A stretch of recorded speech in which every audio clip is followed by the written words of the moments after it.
iPhone accessibility, the rotor gesture.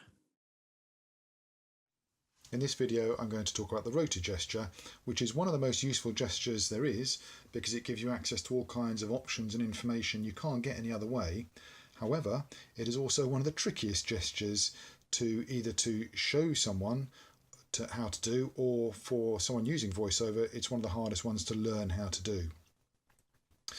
It's called the rotor because if you imagine a dial on a dishwasher or a microwave, you get the idea there's a menu of options and you move between them by twisting the dial either clockwise or anti-clockwise, and that's exactly the way the rotor gesture works. So it's a two-finger gesture.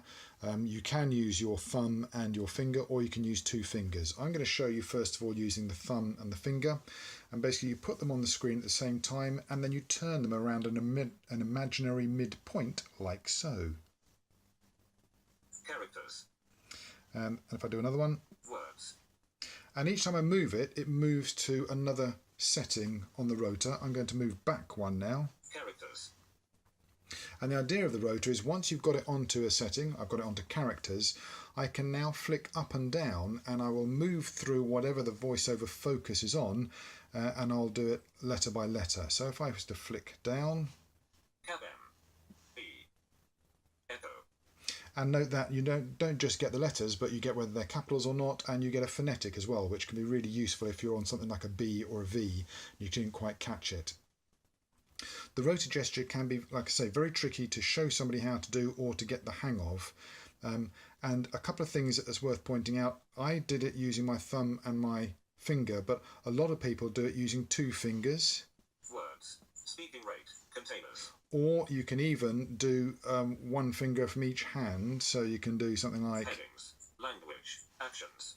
that last one. You have to have the device, the phone on the ground or on a table. You can't be holding it in the hand and do it that way.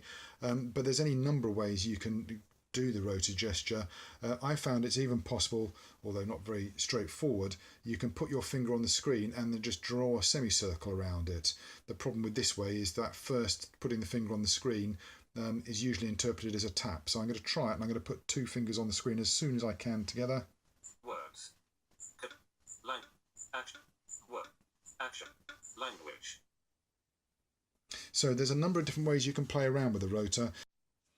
It is worth persisting with because it does lead to all kinds of exciting options, as I'll demonstrate in the next video, which is going to be talking about different ways you can type onto your iPhone, and that makes use of the rotor.